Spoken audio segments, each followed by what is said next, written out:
everywhere I go on any given day, You get the question. why didn't you and Sting ever have a match? Or why didn't, this happen or that happen? Which would have been, man, that would have been huge box office. It just didn't work out.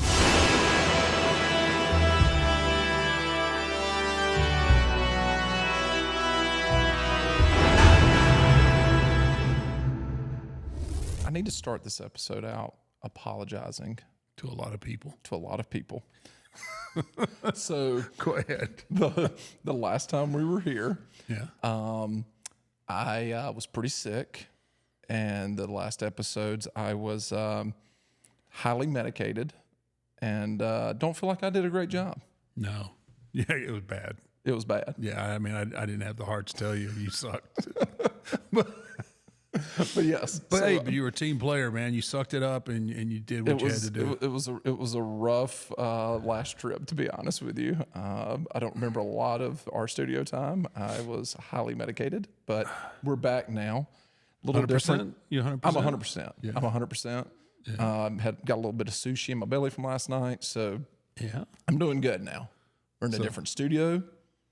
We're in a different studio. We're just changing constantly. Yeah, we're like chameleons. But We're just going to go from one place to the next. I heard a lot of people like it was like I felt kind of like at home. It felt like a morgue.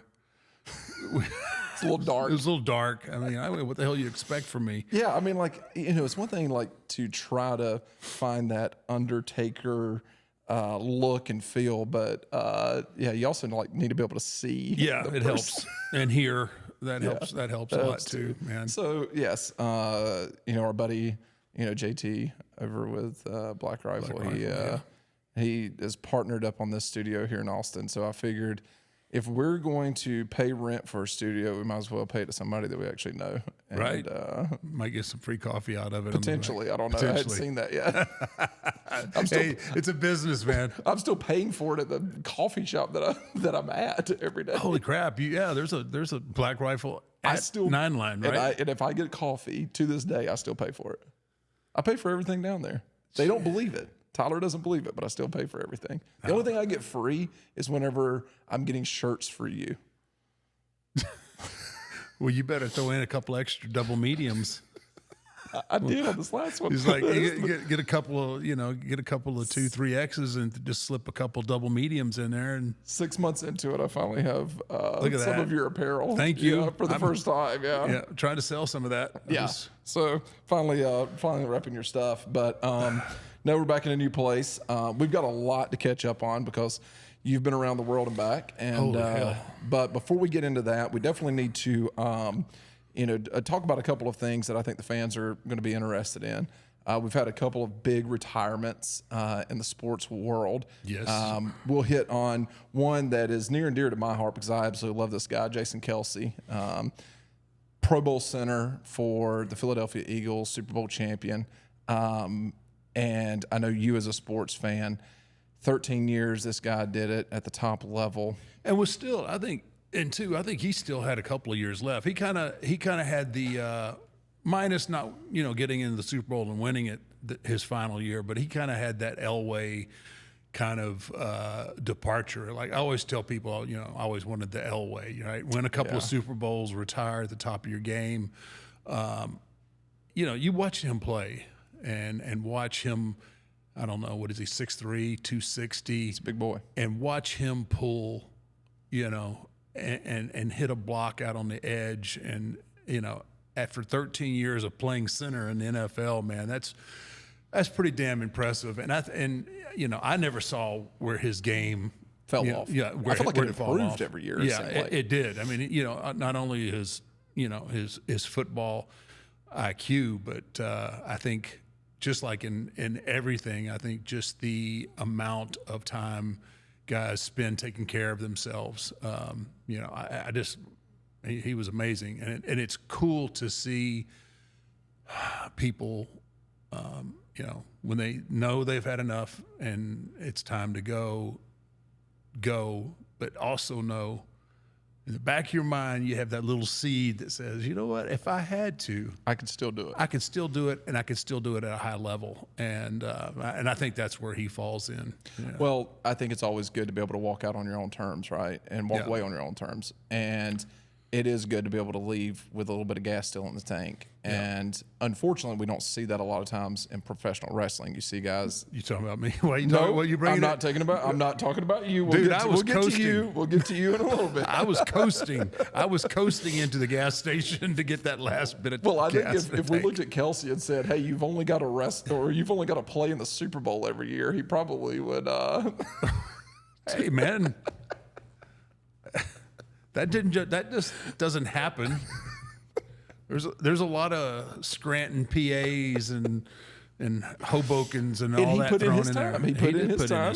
He could say, "Hey, I'm," and you never know. He may, and I don't think he will, but he may this year if he gets that call from the right team towards the end of the year. Maybe he does, but I don't think he will. Him and his brother's podcast are absolutely killing it. He's making great money doing that. He's made great money. He doesn't seem like the type of guy that's blown it. Yeah, I don't even think that's his motivation. No, I mean he doesn't. Now his brother maybe, but him, I don't know. I think what'll happen is he'll get to the end of the off season, and his body's going to start telling him it's time to go, and then he's going to like the way he feels. Right? He's gonna like, man, those 2-a-days in August and September. Maybe I'm fine. I think I'm okay. I think I'm gonna go sit by the pool for a minute. So. Well, I think the big question is, and we'll wrap this Jason Kelce conversation up, but you're going to be in Philadelphia in a month. If Kelce apparently likes to sit in a suite, if he messaged you and said, "Hey, man, I'd like to hang out," I'd have a beer with him. Who wouldn't? Huh? Who wouldn't? Can you imagine the stories he has? Yeah. Come on. He's endured a lot. He's had to sit in a suite and watch his brother win a Super Bowl with a bunch of with the mega pop star and all that. Yeah. I don't know, man. He just seems like the kind of guy that walks into the room though, and just he becomes the star in the room. Yeah. He's just kind of got that magnetic personality. I hate to see Kelce leave. Great player, fun dude, but it's going to be fun to watch him on social media and off the field. No parameters. Yeah, now he can really let loose. Yeah, that should be interesting. And then another big one is, of course, Sting. Yeah, what a run, man. I understand runs. What a run. He, I think, got in the business a good 2 years before I did. I think he broke in like 1985, somewhere in there. Okay. I remember seeing him and the Ultimate Warrior. He was the Dingo Warrior. Yeah. In Dallas, which was where I broke in.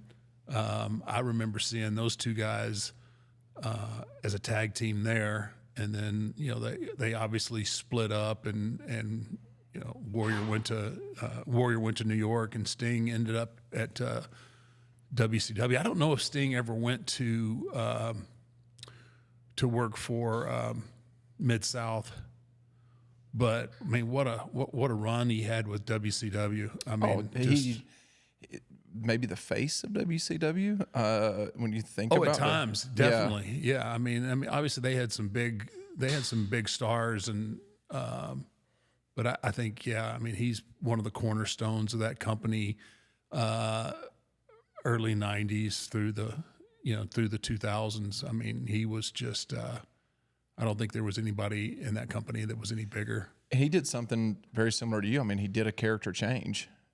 Yeah, that was a big one. Yeah, it was a big one, and it's always a roll of the dice, man. Yeah. It really is. People can either they can either accept it or they can crap all over it, and it was cool. It was kind of a, I think it was kind of a, what's the movie? The Crow themed kind of a deal. Yeah. It was kind of a dark deal.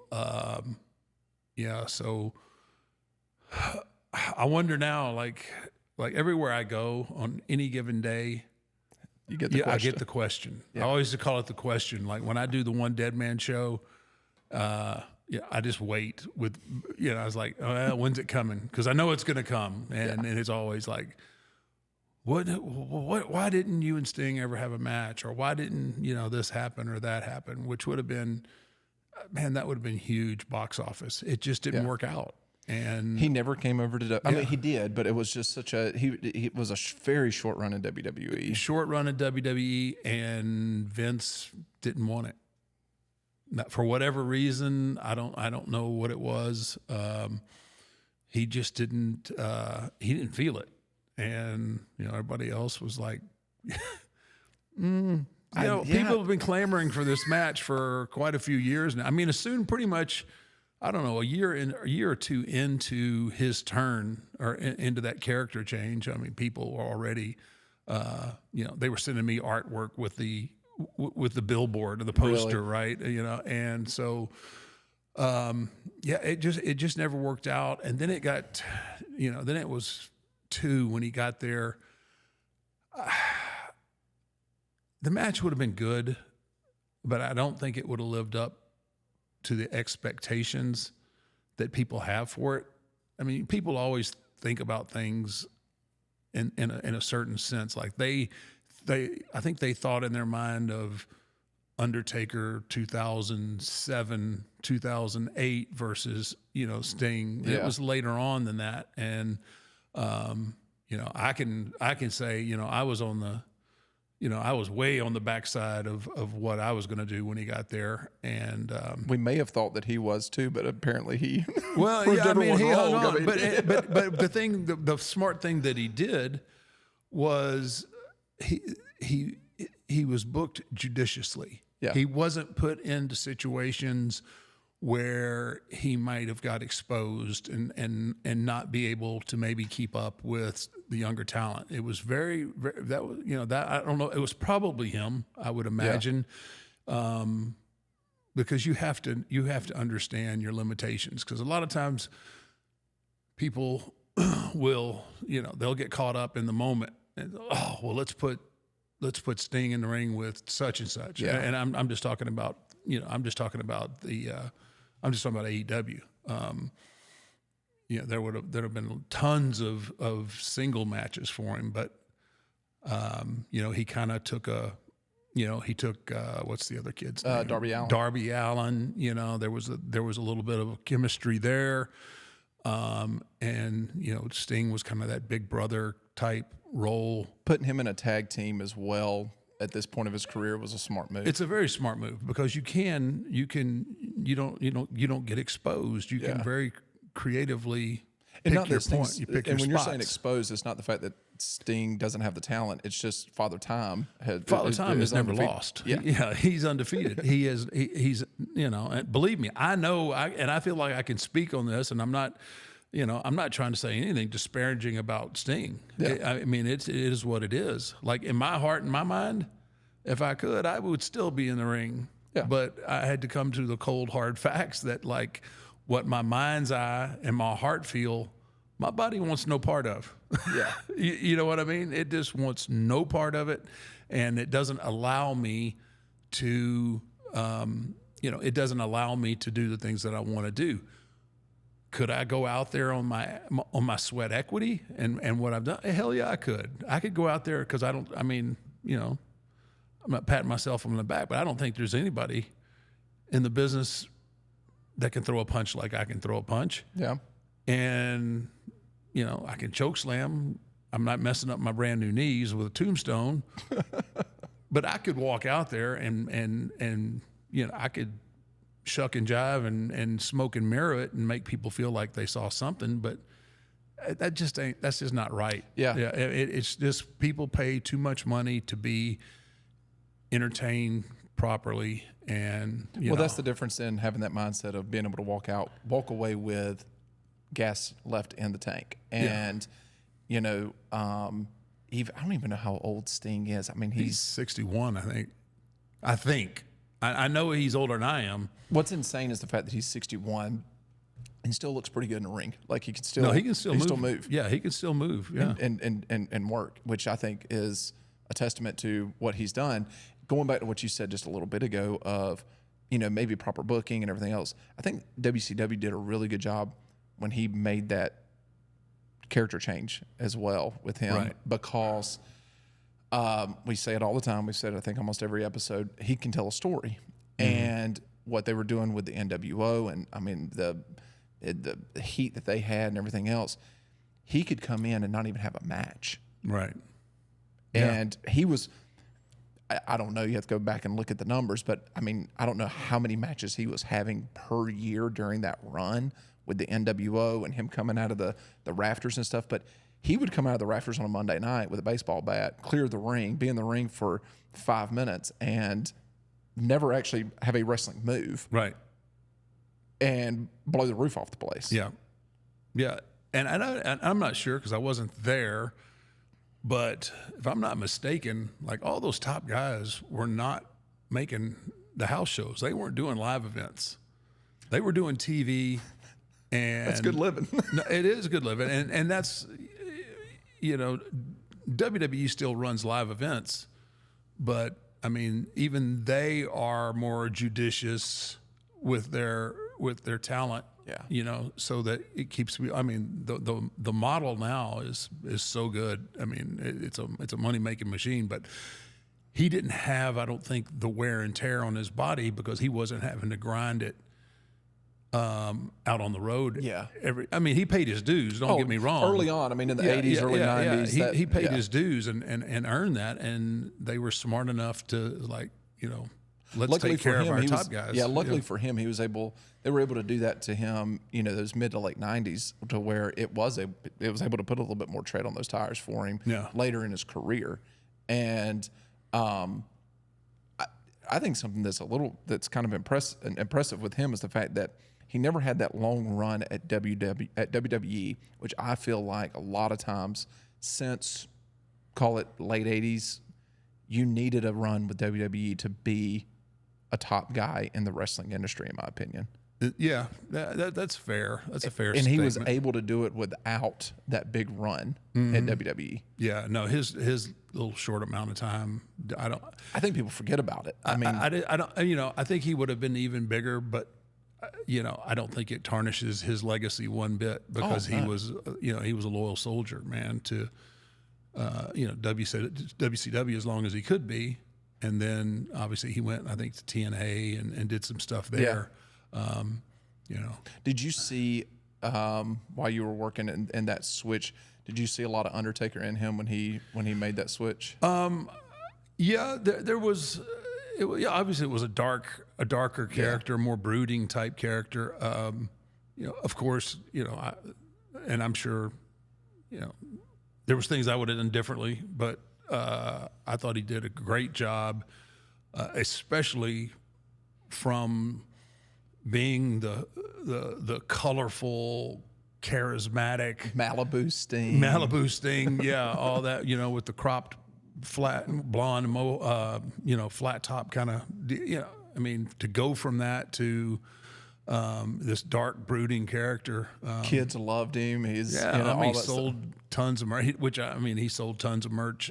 As the dark side. I don't even know what the. Everything has I have eras of the purple era, because he had that Malibu Sting. He had I feel like they may have called it the Crow or something. I have to look it up. I'm not Dark Sting, whatever it was. Because you had NWO Sting where he did the red and black face paint and stuff. Right. But no, he did a good job with it, and I'm just can't do any more but give him congratulations on a tremendous career, and he's upright and walking away from it. So yeah, I think something that was very interesting that I think where we're seeing a little bit of change with WWE is they acknowledged his match and his retirement on Monday Night Raw. Well, there's certain people in the industry. we're in competition with a different company. I get it, but Sting's legacy is so much bigger than AEW or any of that. Yeah. I mean, he deserved that, and I'm happy that as a company that they acknowledged it, because it's only right. Me too. Yeah. That was something that I think it was surprising to everyone. I mean, it kind of was all over the internet. That Yeah, and that's just that whole AEW, WWE it's kind of like politics, man. It's is. like it's either you're red or you're blue, conservative, you're liberal, whatever. But the reality is, most people are in the middle, and they're watching both. Most people are watching. They're wrestling fans, and then they just accept the fact that this is a true iconic star within the wrestling industry. Yeah. So it's like baseball, Sometimes I do like going to watch minor league baseball, and wow.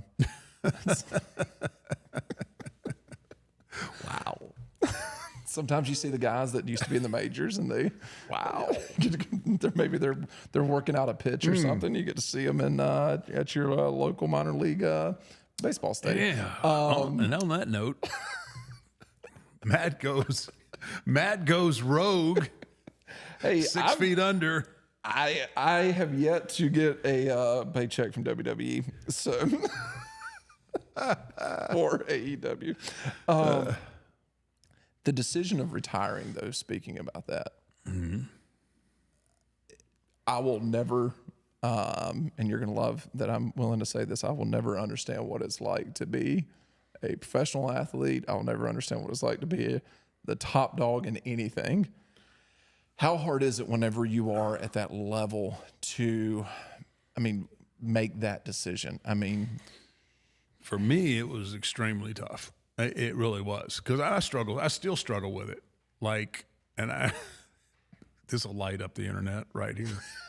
I'm just going to sit back now. Oh, man. Let's get 2 microphones on here. Oh, man. So, I just got back from Australia, and I was tired, and I'm building this compound here in Austin, and I don't know, I was having a moment, and looked over at Michelle, and she was, we were trying to get on the same page with, since I'd been gone, and I was like, I'm thinking about making a comeback. And she looked at me for like 15 seconds, like, are you freaking kidding me? Like, you would risk like all the stuff that you've had fixed already now that you've been retired. You would risk that. And I was just in a mood, and I was like, yeah, I would. And then 30 seconds after that, she's like, well, when are you going to start training? And I was like, damn, you really want to collect that insurance policy, don't you? I think I'm over it now, but it's just sometimes you get that itch. I get the itch, and I don't put, and it's weird because like I was at the Rumble. Obviously, I went to Australia. I was at the Elimination Chamber. I can't believe anyone's not really caught on yet as far as our WWE personnel. But I have to leave. Like, I might hang for 1 match or 2, but I got to go. It's hard to watch it. It's hard for me to watch, because I still want to be out there so much, and. I have most of the time, I'm good, and I love doing the One Deadman Show. That's been a lot of fun. It's a good outlet. It is a good outlet, but nothing will ever replace getting in the ring and doing that, and then, just things are different too now, right? So then I always like, God, man, I would do that so much differently. and then how they're Yeah. doing it, and I get caught up in that, and then I'm like, God, man, you're gonna sound like that crusty old timer. He said, because I'm all about storytelling, and Does it make you? Do you get that itch a little bit more around WrestleMania time frame, especially? well, yeah, obviously Or is it WrestleMania was such Yeah. a special part of my career. I want to do a shout out to our sponsor, Prize Picks. Download Prize Picks and try it out for yourself. I love using Prize Picks when I'm watching UFC or the NBA or even college basketball. It makes the experience as a fan so much more entertaining to watch. Remember, you're not picking teams, you're picking players. So make sure to get on Prize Picks, use my code 6feet, or click the link in the description to get your first deposit and matched up to $100. Prize Picks. It's been really difficult the And then last when you- couple of years setting up in that suite, watching WrestleMania, and like thinking to myself, I should be getting ready right now. I should be, it's. Well, it's funny because it's like you would get the phone call, about September or something like that, or October. I can't remember, but I remember Yeah. we would be, I think it was, we were at a gun range or something, and it was around January time frame. You're like, Vince called. It went to voicemail. I'm just, Yeah. and you were still, I mean, you hadn't retired yet. You were still Yeah, so active. there's a lot of times, like in my head, I retired. Like I never really said, like people always give me a hard time. Like, he retired and he came back, and he retired and he came back. There was the one time where I laid my stuff in the ring, right after I think I lost to Roman Yep. at WrestleMania, where I took my hat and everything off, and that was as pure and a legitimate moment. And it wasn't staged. That was real. Like that was my second loss. I had in my eyes, I had a horrible performance. My body was not cooperating with me. That was as real as it gets. And then a few months later, I get a call. What do you think about this? And I'm like, oh man. So I had to, I had to really evaluate things and How close were you to saying no on that phone call? I think my initial response, like the initial response was no. Yeah. Because I didn't want to come. That moment of me putting the hat and the coat and everything in the ring was really symbolic. And it was, people, they understood what it meant. And not a lot of guys get that moment. yeah, not a lot of guys do get that moment. Yeah. And so, I had to get over that hump too. Man, that was such a strong, honest moment. Like, do I ruin that? Do I soil that moment? Is what I'm going to do moving forward? Am I going to be able to get myself in a position where I'm going to be able to perform better? Because if you go, I have this match with Roman, I do this, and then I go and I train my ass off, and I go out and stink the joint up again. It's just like, now it's almost like, one, people get pissed, and then it's like a pity party. Like, oh man, he ain't got it right. The gunslinger, he just doesn't have it, and that's what I struggled with at the end. I had a couple of good matches, and then man, something bad would happen. Yeah, and even through the years, even when the bad things happen, like I was good enough and healthy enough to somehow turn it. You couldn't also, whenever something bad happens when you're 30 in a match, Yeah. you're usually in a position enough to where like you don't maybe necessarily see it as blatant as you do when Yeah. you're a little bit older. Yeah. And, and you just go to, Saudi Arabia and, Nearly die. yeah. Yeah. So that's where Father Time, once again, always undefeated. Always, and always will be undefeated. But that struggle and that wrestling match that you have in your head of retirement is got to be difficult whenever you are the greatest character that's ever performed and one of the greatest wrestlers that's ever performed. And I think everybody, I don't know what that conversation was like for Jason Kelce. I mean, there was probably, I could imagine he's sitting in that suite at the Super Bowl. You sat in that suite at WrestleMania, looking out, watching his brother win. And I thought about this before he even retired. I was like, I wonder if he's standing there going, I got one more in me. We got a good enough team. Yeah. I could be getting the confetti on me next year. Yeah. It's a serious game that you play with yourself. I mean, it really is. And it can lead you down a dangerous health rabbit hole. Yeah. Like, because you're rolling the dice. As you get older, it is a constant roll of the dice because your chances of injury go up exponentially. Your reflexes slow down. You can't protect yourself quite as well as you once could. You're just everything, all those years that you've put in that's got you to this point, they came with a price. Yeah. They came with a serious price, And unfortunately, it's almost like you can ruin your legacy there towards the end. Yeah, absolutely. Yeah. Yeah.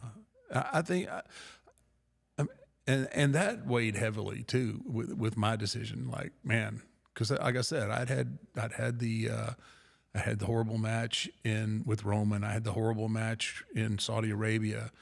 The tag team match. I'm just examples. Anyway, I got my examples. I don't need your help with examples. Believe me, they're burnt. They're etched in my mind. I didn't see anything from you in that tag team match that was a problem. We'll talk to Glenn about that later.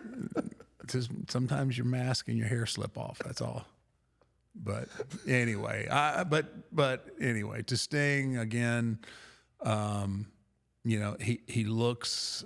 I mean, I don't really speak to him. I don't know him that well. Yeah. He looks relatively healthy for being over 60 and retiring from the ring. And as far as Kelce goes, man, that's just, we'll see there. But I think he's got a bigger, potentially a bigger career off the field than he did on the field, and he's probably, he's a Hall of Famer in my opinion. So it's rare that you get both, right? And I think he has a big opportunity off the field to do some really, really fun stuff. Passion will do stupid things to you, though. What's that? Passion? Yeah. Like, it will make you make dumb decisions. I mean, it just, when you're passionate, so passionate about something, you will make stupid decisions. The last question I do have about the retirement aspect, who was Michelle the first person you sat down and talked to, and had that real conversation of post the Boneyard match of that was it? Because I know you said it was 4:00 in the morning, you're sitting there by yourself going, this is it. Who was the first person that you actually said that to? It probably was her. I knew in my heart, I knew, like I said, I knew internally, I'm done. And then, we filmed that thing. We were, 30 minutes or so outside of Orlando. I had to go back and get all the glass and stuff that picked out of my arm from putting my arm through that window. And so I had quite a bit of time before I saw her or anybody really that I would talk to about that. And I kept thinking, all right, this is gonna, you're tired, you're stiff. This may go away, but that's half. One side of your brain is the other side's no, dude, you're done, man. Yeah. It's just trying to get them on the same page. But well, now that you are retired, I feel like you stay pretty busy still. And I mean, you just got off of a leg that Dude, going to the other side of the world. So tell us, how was Australia, man? Australia was unbelievable. I did 4 shows over there. I started in Perth, Which is where they had an elimination chamber. which correct? is yeah. So those guys flew over, did the chamber, and then that night they got back on the charter and flew back. My tour was just starting. Like I still had 3. I had 3 more shows to do over the next like week and a half. But man, I love Australia. I honestly, the people there remind me so much of Texans. Just proud. They're people. proud. But they're friendly people. Yeah. Like they are just the crowds. Man, my shows. Holy crap! The first show in Perth, Fremantle Prison. It was it was in a prison. The prison is not. Yeah. I didn't go full on Johnny You didn't Cash. just full on Johnny. But my goodness, what a venue, right? So they set up my stage in the yard. It was like I finally got my yard back. Yeah. So over 3,000 people in Perth, and then 3,000 people at that one show. yeah, it was a One Deadman Show. That's the biggest by far. audience you've had. The first 3, Perth, Melbourne, and Sydney were all over 2,000 people. That's insane. Yeah, and then just met so many cool people while I was over there. People that want to take me hunting. Hey. Yeah, they're That's a long flight for a hunt. I know, man. It really is. But I think I want to go back and then go through the outback, and not anytime soon. I mean, it's still that's a long trip. That trip over there. We left out of Ontario, California after, I believe it was SmackDown. Or Raw. I think it was Raw. Raw. Yeah, it was right after Raw. We left out of Ontario, California, flew to Honolulu. I don't know which of that was like 6.5 hours, I guess, from there. 2 hours on the ground there. Didn't let us off the plane. It was a charter, but still. And then another like 13 hours from Honolulu to Perth. Perth's on the far end. I mean, it couldn't get any further away. And because I remember getting up at one part of the flight, I was going to the restroom, and somebody had their window shade cracked a little bit, and sun was rising, and I looked out, and I was like, "Oh crap, we're over land." 5 hours later, we're still flying over land, and I'm like, "Good night. Will this flight ever end?" But man, I did. I had a great tour, met great people. I'd like to go. I'd like to go back. I'd like to go back to hunt and just Some personal time. yeah. I'd like some personal time over there, but I also like I'd like to do some more shows over there. I mean, if you went, that would be ideal, right? Is go over there, maybe do a couple of shows, and then spend maybe another week of actually enjoying Australia, do a little bit of hunting, go see the outback, go see the countryside a little bit. Yeah, that's the only way to do it, because you can't just go over there. And I was smart enough from my trips over there before when I was wrestling. Like we would fly, land, work, get up the next morning, fly, land, work. This one, when we laid the tour out, I said, "Look, I'm gonna do a show." I said, "The next day we're gonna travel and not do a show. The next day we'll do a show. The next day we travel." Yeah. So we had a day off. It made the tour longer, but it's still. It was a little easier than what It's it a could little bit have easier been. when you're not taking bumps either. That makes it a lot easier. No, and the only bump I'm going to take at a One Deadman Show is off the stage, and if I didn't do it in Vegas, I don't think I'm going to do it. So Yeah. Hopefully, them Australians though, they could get you like you were in Vegas. dude, though. I was doing shoeies every night. What beer did you have on stage? Coors Light. Oh, you were Yeah. I didn't. You didn't? I wanted to rib them and do a Foster's because Australians hate Foster's for some reason. Yeah. But they were so excited about me doing shoeys that What's a shoey? you don't know what a shoey is. Have no idea. This is the It's when first you time I've take ever your shoe off and you fill it full of beer. Oh, and drink out of your and shoe. you drink out of your shoe. We've done it with prosthetic legs from guys that have lost their legs and stuff over in Afghanistan. That's a leggy.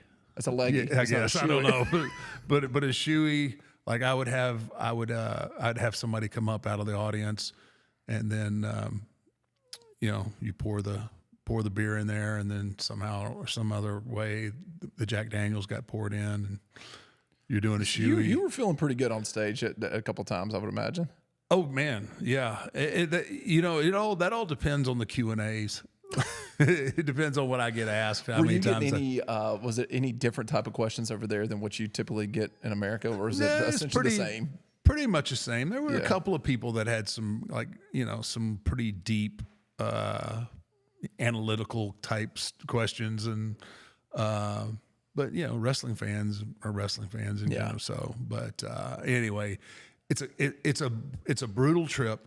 Yeah. But man, once you're there, I know you right before you left, we had a phone call and you were like, so we needed to finalize a few things because you were going to be gone for so long. Right. And you were like, yeah, when I come back, just lose my number for about a week. yeah. It lasted for about 2 days. Yeah. And then the phone started blowing up with, what I have to do here and what I have to do there. But Yeah. I would definitely go back and do some more shows. There were a couple of cities that were a little bit butthurt about the fact that I didn't go to their city. Like, So now there's a demand. WWE originally said, "Hey, you want to go to Perth and do your show before the Elimination Chamber?" And I was like, I don't want to fly over and do one Deadman Show. I said, "Can we add some shows to it?" And then they were like, "Okay, well, let's work on it." So they came back with 3 additional dates. And I said, now it's worth my while to go on over. But, you always, like, somebody's going to feel left out, right? And, like, people are like, well, such and such gets screwed over again. And it's not like it ain't. Hey, WWE never comes to my city. Yeah, I don't book them. I go where they tell me to go, and I try to give you the best show I can. Don't get mad at me. But Triple H came out on stage too, right? Like, is that at the prison? yeah, that was at the prison. They had a day off, and it was funny because he was sitting right off a stage. He had no clue I was going to bring him up. Oh, so you brought him up. I brought him up. Okay. Yeah. He was, everybody is like, I always give people in the crowd now a hard time about being smart marks and all that. I kind of pick on them a little bit. And so I'd already kind of set the table a little bit about, how all the smart marks are out there. And then I said, hey, you guys know what about to get heat is, right? And they were like, yeah. And I was like, well, I'm about to get a lot of heat. and I kind of glanced back to the stage, and he was like, he's running all that, the show and, So and he's all on his that. phone, Yeah, right, he's the on whole his time. phone, and Yeah. like and I brought him out.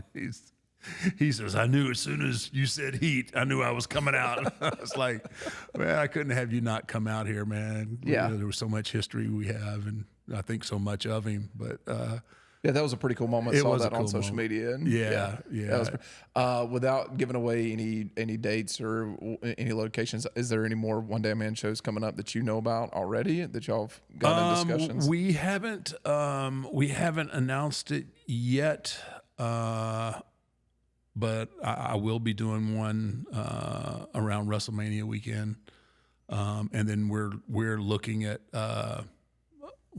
some more dates, not only in the States but international dates. Really, very cool. So, yeah, the One Deadman Show rolls on.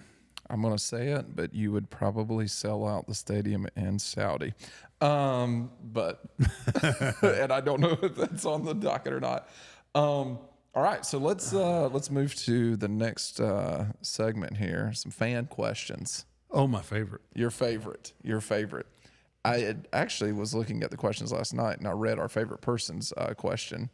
Put it on pause for a little bit. Not using his yet. But this one comes from Tina Bridges. Well, they're going to be pissed because if we don't do it on Patreon, they're going to be pissed. Yeah, we've got to. Well, that's the thing. We've got to film some stuff for Patreon so that we have not forgot about you. we have not forgotten about you. There's been a lot of transitions. You've been lots gone. of transitions. I've been gone. Be patient. Just bear with us. We don't know what the crap we're doing. We're constantly in a new location. Faking it till we make it. Yeah, we'll figure it out. We're just riding your Undertaker name as long as we can. Hey, this will either be at one point a really great podcast, or the Undertaker legacy will be so tarnished by this that I won't be able to show my face in public. So, which is that a bad thing? no, it really isn't a bad thing for me. I mean, me in public is not once what it was. But one way or another, it's either going to be a train wreck or a happy ending. You like those, right? Hey man, no. For the fans' questions, man, I love Las Vegas. Tina Bridge, going back to your retirement, just right to the point. Would you ever get back in the ring?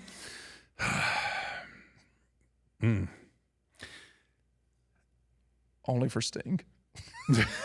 Oh God! Don't start.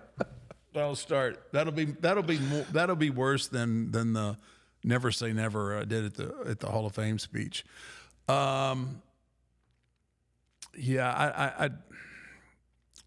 cooler heads and settled minds. No, I don't get back in the ring. Would you ever do another segment like you did with Braun on NXT? Yeah, something like that's easy. I mean, like I said, I can still throw a punch as long as I don't have to, as long as I don't have to run ropes, dive over ropes, take a suplex or anything like that. Like I could do it, but I just don't want to. I mean, why do wrestlers suck at throwing punches now?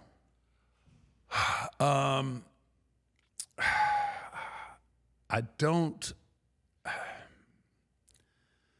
think say what I want on here. You be careful now. No, I don't. What do I care? I mean, I don't think they practice enough. Yeah. And I don't think they understand the importance of a good straight punch to the face and making it mean something. It's just I think a lot of times now it's a transition piece. It's just, throw a few punches, back them into the rope, and then do something really exciting. Not everybody. There's a few guys that can still throw some really good punches, but I just don't think it carries the same weight because the storytelling aspect has changed so much within the industry, and they try to, do all of the, all these exciting, crazy moves, and who threw a punch better? It does take you out of the equation. Who is the best at it? Oh man, you know what? Flair threw a really good punch. He could take one too. He could take a good punch. Harley Race could throw a punch.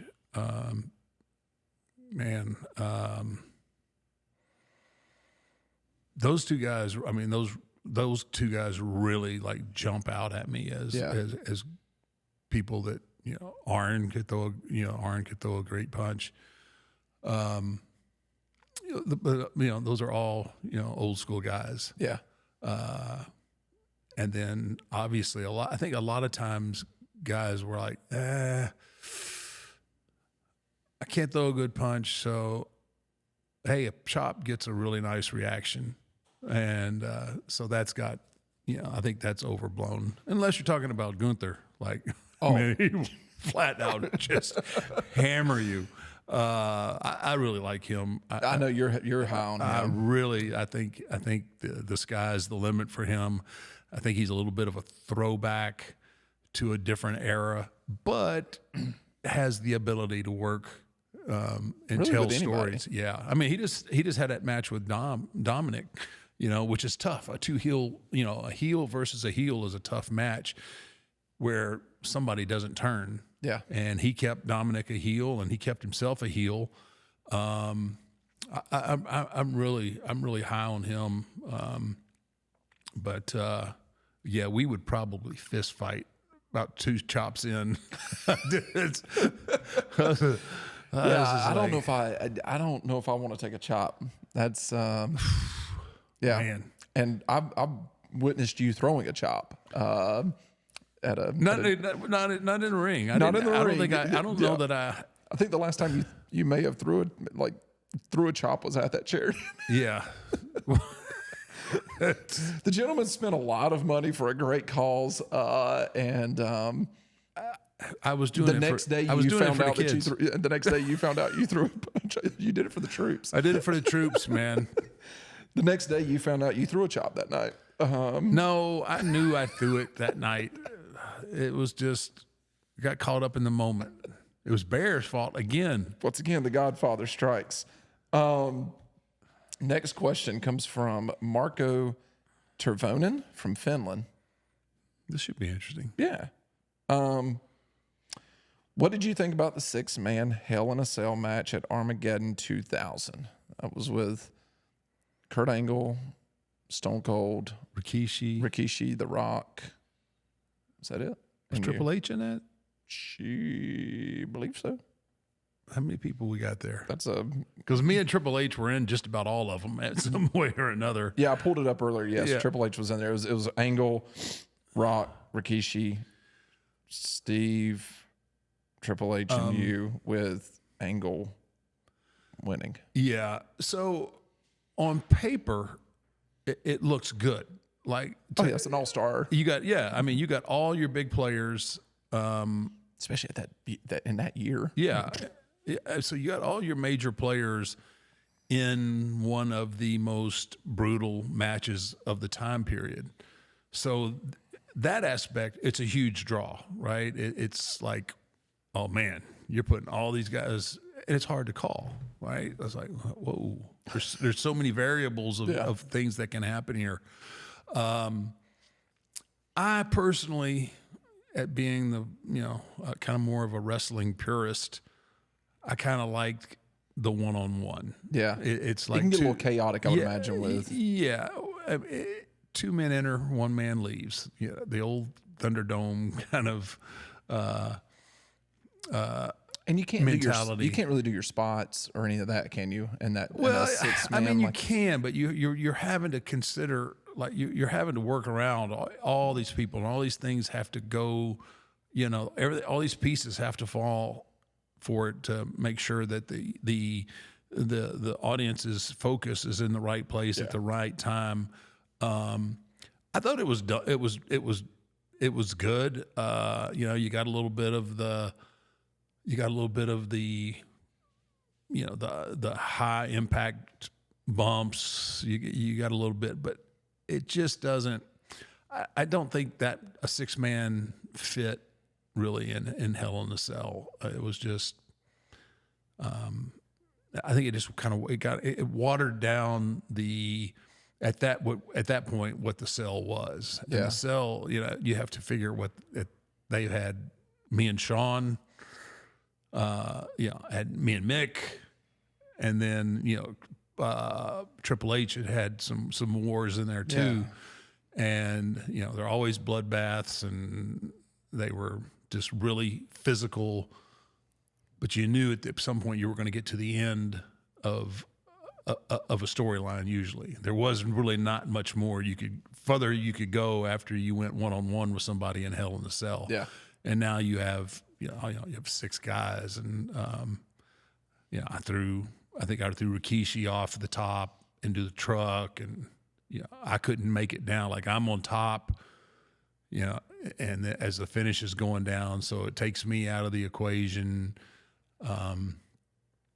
It served its purpose, but overall, I just I'd always just felt like Hell in a Cell should be one-on-one. Yeah, 2 men enter, 1 man leaves, fight to the finish kind of a deal. And I think the Hell in a Cells that most people do remember are those seen those Yeah, matches. there's just. Yeah. I mean, there's just. It's just. You don't just go to Hell in a Cell. There's a lot of things that have to happen to get to Hell in a Cell, or when we first started doing them. I mean, it was the be all to end all, or Yeah. Awesome. So this last one comes from Jay Martin. Hey Taker, diehard fan of yours. My favorite character was the Ministry Taker. Scared me to death as a kid. Was there any plans for the Ministry Taker for WrestleMania 2000 had you not injured your growing? Do you remember? I don't even think we had got there yet. And the groin injury, I worked as long as I could with it. I'm not sure where who I would have ended up with. Yeah. There really no one had really expressed to me yet what the plan was, and I usually didn't at that point. I really didn't. I didn't focus that far ahead. They would usually go to WrestleMania and then book backwards to how you're going to get there. Of course, that always changed too, but we were rolling along there, so I'm pretty sure. I mean, it would have been a big spot. Yeah. It would have been because the ministry was, the ministry was rolling along there, and unfortunately, I just took my groin as far as I could, and then, after I healed that, right, just a few days before I come back to work is when I tore my pec. So I was still out another. I was like, oh my gosh, man. But Never know. You never know. What would happen there. You never know what would have happened. It's it's only 24 years ago. Well, we appreciate the fans submitting their questions. If you would like to submit a question, all you have to do is go over to Patreon and go to the 6 Feet Under with Mark Calloway and become a Patreon member, and you can submit questions as well. We're also at some point, hopefully, going to sit down and film some about 30-minute episodes of Q&As just for Patreon. We got to get back on that. Promise you. Swear to you. So the next part here to wrap up this wonderful episode is something that we've done in the past that I'd like to kick it back up again is Mount Rushmores. Everybody loves a good Mount Rushmore. But I hate doing Mount Rushmores of just wrestlers because that's just too difficult. It's hard to do. It's really subjective. Yes. So it's something that I would like to hear from you because in a lot of people's eyes, you have the greatest entrance of all time. And Yeah. so let's exclude you. Just like Paul Bearer, you're the whole mountain. Wow. So, What are you sucking up for? hey man, I'm just, trying to get a paycheck. So, Good luck. so when it comes to entrances, Mount Rushmore of entrances, you get 4. I get 4. Who's on your Mount Rushmore? So I have to include like Manias with that. So I'm gonna throw Triple H in there. Like his WrestleMania entrances were always a production, just iconic. Even his daily one, his regular one was cool. The underlit. Kane obviously has got to be on that list. Kane's pyro. I mean, even after all those years, people he got him every time. As soon as that pyro burst, because there was no real, there was no warning. It was just Yeah. dun, and then the music would start. So Kane has got to definitely be in that. So you got Triple H, Kane. Who else do we have? I mean, you got the greatest wrestler of all time. I It's mean, just, you're a little biased. When that It was music a hits, cool. It was that music hits for Flair. yeah. No, it does. Now, Odyssey. What Space Odyssey? Space Odyssey 2000. 2000. Or 2001, Space Odyssey iconic. 2001. I mean, it's pretty iconic. My South Carolina Gamecocks always play it too when they come out onto the field. So, yeah, I'll let you talk me into that. I'll let you talk me into an iconic Flair, full robe, do the whole flip and turn and do all that. I'll give you that one. I need one more. I could probably convince you into another one. There's only two left, in my opinion. What do you got? Stone Cold and the Road Warriors. Oh, jeez. Yeah, I'm gonna have to take Flair off. You can't take. I mean, I'm just both of those. Hey man, this is your show, man. 6 feet under with Mark Calloway. That's right. So, You got the Hall of Fame ring. all right, I'll tell you what. All right, I'll leave. No, I can't, man. I can't leave Steve off, man. You can't. Glass breaks. The glass breaks. There's never been a week after week after week consistent huge pop because somebody was so freaking over. You can't take that away. And then the Road Warriors, when that the spikes and the makeup, man, those guys have got to be on it. So somebody's got to go. I'm not taking Kane off. yeah, you're not allowed to. Can't do that. Triple H is. I mean, is he kind of your boss? No. What's he gonna do? Fire me? He's got. I mean, That would be if he's my friend, that would be the best thing that he could do for me is fire me. Just like you don't have to show up anymore, Mark. Kane, Road Warriors, Stone Cold. between Triple H and Flair. You got a coin? I'm not the one. You know that what? decision. I tell you what I'm going to do. That. And Flair's going to text me and be mad at me and bitch at me. I'm going to go Trips for his WrestleMania entrances. I don't think Flair would be too mad at you over that. No, he might be. I hadn't talked to him in a while. He might get pissed.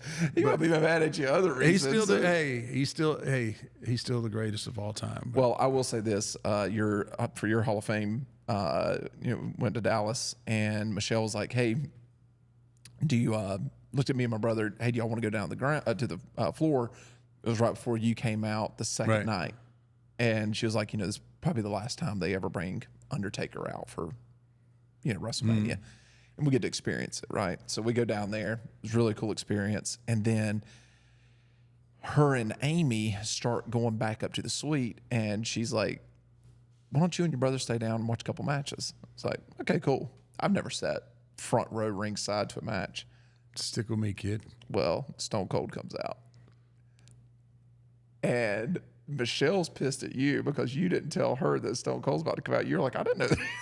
Oh, I don't know the run sheet. Amy told me, she goes, it was really cool to be down there. She goes, I kind of wish I was down there when Stone Cold came out. Because that glass breaks, man. You're 10 years old again. After all these years, like that, It was 10 years old again. I'm sitting there with my brother, and Stone Cold wasn't Stone Cold. Me and him were kids together, but it was, you just felt like it felt like we were on that living room floor watching wrestling again. It was wrestling again, and that was really cool. The funny thing was he comes over and he crushes those beers, and your daughter is sitting right beside me, and a drop falls on her arm, and she just looks at me, and I looked at her, and she acted like, I was like, no. She's such a little I thought that, I was like, don't you do that. I was like, your mom for You had some one reason, job, Matt. You had one job. And I held, gosh. And then David's son, oh my gosh, Roman and Brock were the main event, and the match just starts. And I don't have kids for a reason. And he looked at me and goes, hey, I've got to go to the bathroom. And I'm like, okay. How old is he? Like 10? It was 10. And I was like, and I just looked at him, I was like, okay. Hi. And he We'll was, be right here. And he's like looking at me with his hand out. Like, I was like, oh, I've got to take you to the bathroom. I was like, you know, the main event just started, right? Right. That's so funny because I remember being a kid. Like, so I grew up obviously in Houston, and we didn't get to go very often, but every once in a while, my parents would scrape up enough money to take me down to the Sam Houston Coliseum, and or even like my buddy across the street's mom had got tickets to the Astros games at the Dome. I remember being 8, 9 years old and just going, you know, like, hey, I got to go to the restroom. Okay, well, you go, and you didn't think anything about it. It's You come back with a beer and a hot dog. beer and a hot dog. Like I remember somebody sent me. I was at a baseball game at the Dome when I was a kid. Might have been 10 years old, and I went. My brother had wanted a Tab. Remember Tab? Yeah. Like the first. Like the canned sodas energy drink. Not energy drink, but zero sugar kind of deal. And They I were remember, disgusting. yeah. And I remember going up to the lady at the concession stand. I'm by myself. There's millions of people everywhere. She goes, can I get a Coke, some popcorn, hot dog, and a Tab? And this lady just like, do you know what Tab is? I said, no, it's what my brother wants. She goes, you sure you don't want some? And this lady is trying to talk me out of buying a Tab. This is exactly what my brother gave me the money to do. But anyway, the point to all that is like, yeah, you got to take your kids everywhere now. I mean, you can't. And me not having a kid at that moment, Right. It took a couple of, It took about 30 seconds for me to realize I've got to walk to the bathroom with him. And you're like, shh. You're going to need to hold it. Yeah, and I'm like, man, the main event just started. You should have pawned him off on your brother. He had kids. Yeah, he understood. He understood. Yeah. Well, Mark, this is another great episode. We really appreciate you spending your time with the fans and giving them the things that they asked for. So we appreciate that. Most of all, we really do appreciate First Form and Wiley X for supporting us and helping us out on the podcast. If you want to get yourself some 6 Feet Under merch, you've got a new website. Do I? Yeah. Going live. When's it go live? You can actually buy on it right now, but it'll go live tomorrow as we're filming today. But 6feetundermerch.com. Get it while it's hot, man. 6 Feet It Under ain't merch. gonna last long. What's really cool is everyone that subscribes to this YouTube channel and purchases, or you don't even have to you can subscribe to the YouTube channel or purchase some merch. Every dollar you spend, you're going to get entered into win this bad boy over my left shoulder here. We're going to give away a That's belt. a nice belt. That's a nice belt. We might even get you to sign it. Yeah, if I remember how. Yeah, no, don't sign it, Mark Calloway. They don't want that. But no, go over to 6feetmerch.com. You buy a shirt. Every dollar spent will get you an entry to win an autographed Undertaker championship belt. And then head over to our Patreon channel, 6 Feet Under with Mark Calloway, to submit some questions for him. Mark, We promised to answer. we promise. Thank you again, sir. Hey, man, this was almost fun. We'll try it again. We'll see if we can get the next one. We'll see. Hey, we can build on the momentum All right. Thank you. Y'all have a great day, and we'll see you next week. next week, man.